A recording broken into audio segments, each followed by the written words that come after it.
Hi, my name is Michael Wood and I'm from a company called Aperio.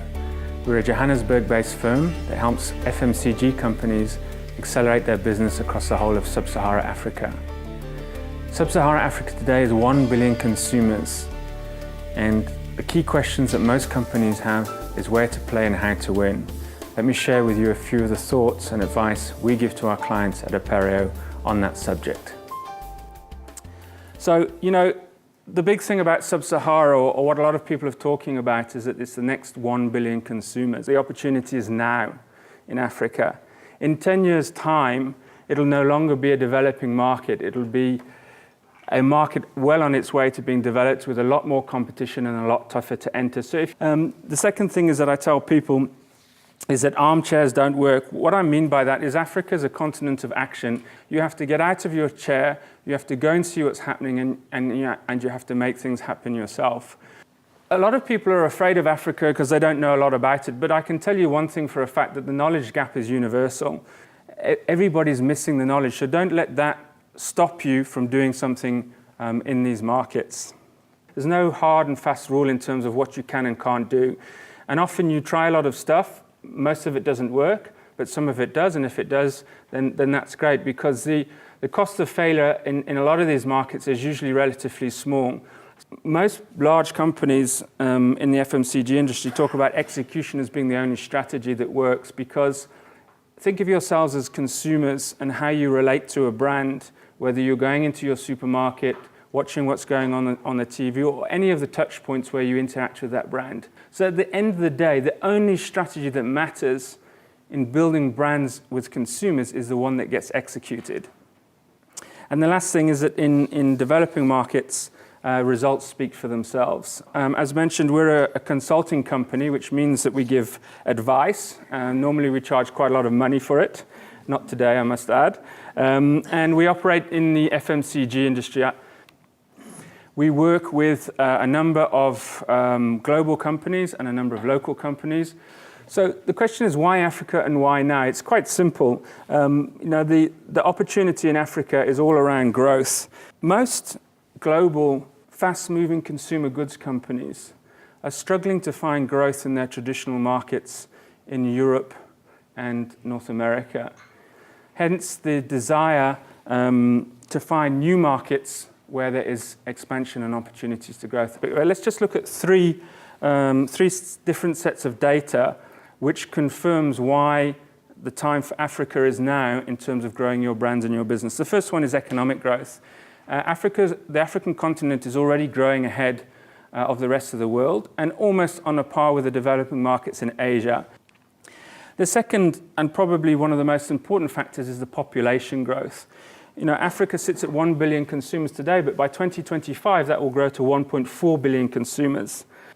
And lastly, the population of Africa is a young population. In fact, it's the youngest population in the world, with 40% of the people living on this continent under the age of 20.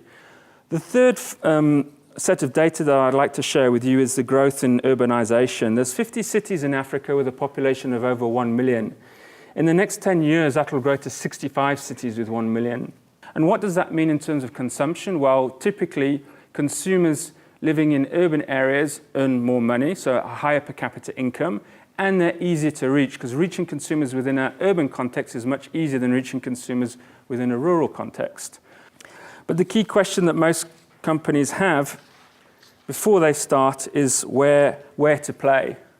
Africa is, as I'm sure you know, is a diverse continent. 1 billion people over 53 countries with over 2,000 different languages and over 3,000 different ethnic and religious groups. So companies need to focus where it matters most, and one size fits all just doesn't work. You can't treat Africa as one single market. Having said that, at the end of the day, there's a number of strategies that most companies follow in terms of where to play. The first one is that they look at lead markets. The only issue that you have, if that's your strategy as you go into Africa, is that these markets are normally more complex, they have more competition, and the cost of failure is often higher than if you were to start in a smaller market. So what we've seen and what we advise often is start with a smaller market in Africa, learn how to operate within an African environment, and then go to the bigger market. The next strategy that a lot of consumer goods companies follow, particularly those at a premium level, is a city-by-city strategy. But there's two issues with that strategy. The first is that only 13% of the economy. And the second issue is that most of the growth over the next 20 years in Africa is going to come from the small African cities, the cities of 100,000, 200,000, and that's where you'll see a lot of growth. And the last one, which is popular and often combined with the first one, the lead market, is clustering markets. And that can be because some trade blocks do exist. The East African one, for example, works relatively well. Let's get to the heart of the speech in terms of and the difficulty in developing brands and business in Africa is, how do you connect with consumers? We've said that Africa is a diverse place across the continent. Consumer insight should drive your decisions in relation to your brand, your product, and your marketing strategy. So what do we mean by that? So fast-moving consumer goods. There's one common theme in terms of their success. It's that all of them have managed in some way or another to become a brand of the people. So having a brand that relates to you and then relates back to me is a critical factor for FMCG companies. So what do we mean? It means being locally relevant in the market that you operate in. It means being locally connected, speaking to me in my language or in a language that I understand. Understanding what's important to consumers and building trust with them is critical. Most Africans express a preference to purchase something that is local. And what that means is if I'm a Nigerian, I want to buy a Nigerian brand and a Nigerian product. One way that's important is word of mouth. African consumers are extremely brand loyal. So strategies that focus on word of mouth really have worked in Africa in terms of establishing your brand as a brand of people. The richness of Africa, as you know, is made up by its diversity and the heritage of that diversity. So, look at Kenya, for example. It's 52 tribes and 69 languages. And the biggest mistake is that anybody can make in building a brand in Africa is assumption, because maybe this doesn't impact your brand and product choices.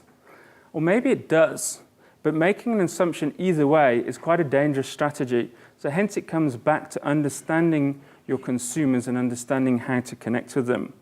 The other example I like to share is MTN, because it's a South African company and it's one that's done extremely well across the whole of the sub-Saharan continent. If you look at MTN in Nigeria, they're market leader there. They have 47 million users. They have a 44% market share, and yet they've only been in that market since 2001. What did MTN do in Nigeria? They did a number of things. First of all, they were early in, and they had an appetite for risk. Second of all, they decided to be local from the beginning and establish a local presence, and that included having the largest LAN coverage of any cellular network within Nigeria. But on top of that, they catered for all sectors of consumers and made sure that their product offering went from low to high, and so they covered all consumers within the market. And then what they also did is they recognized the importance of the informal sector in Nigeria. And lastly, they had big and bold marketing. The other ones that do it extremely well across the whole of Africa is Coca-Cola. And Coca-Cola sells 38 billion bottles of Coke a year in Africa. And as you know, from South Africa, but the same across all of Africa, it's a massive brand. In fact, it's the biggest private sector employer in the African continent and has been here since the 1930s. What I like about Coke is it's one brand, it's one product across the whole of Africa. And that allows them to do a number of things. Coke's strategy for Africa is based upon three things. The first thing is acceptability, which they talk about being an integral part of consumers' daily lives, so a brand of the people. The second thing is affordability, being value for money. And the third thing is availability. They talk about being within arm's reach of whenever somebody wants a cool refreshment, that they stick the arm out and there's a Coca-Cola there.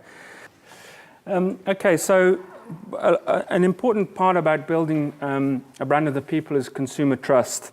In a recent survey in the Sunday Times, they published the most trusted brands, and here's a few of them.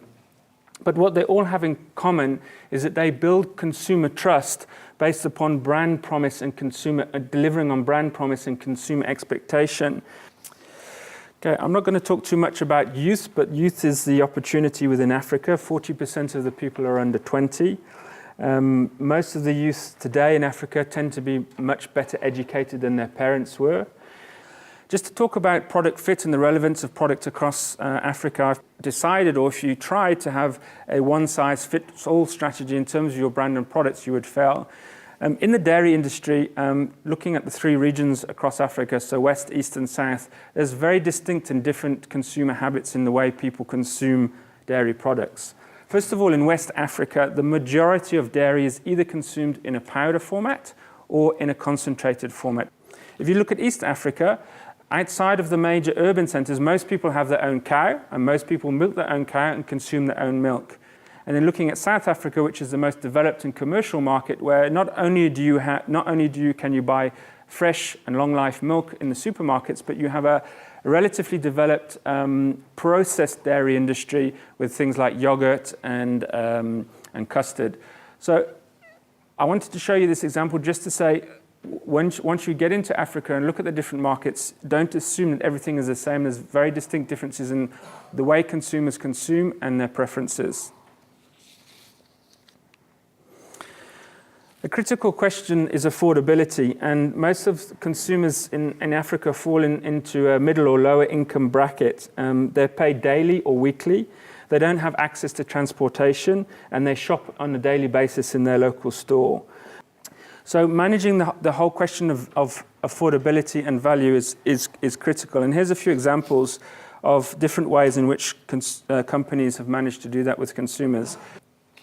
One common thing across Africa is on-the-go consumption. This offers quite a few opportunities for consumer goods companies that want to get into it, but it's all about products that need to, and this is food, obviously, needs to be filling, refreshing, easy to consume, and on the go. The last point that I'm going to talk about is a route to market, and probably the most important thing for consumer goods companies to do in Africa is to get their route to market right. The rest of Africa is not like South Africa. The rest of Africa is made up of hundreds of thousands of small stores, kiosks, small grocery stores and open markets of the entire market. So if you're basing your strategy on being present in supermarkets across Africa, I'm afraid you're going to fail. It's not easy,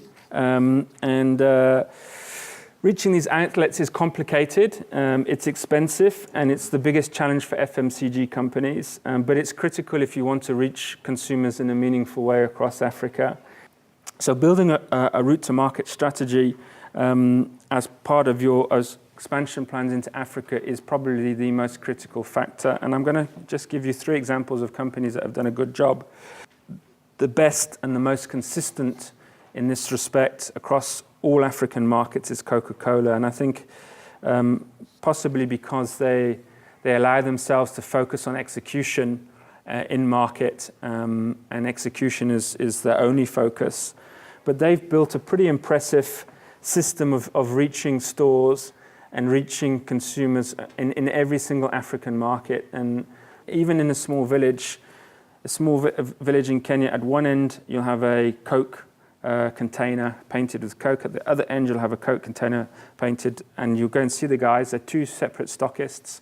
They operate on very small margins of a few percentage. They're not allowed to compete on price. They service the same customers in the village, so it's typically bars and retail stores.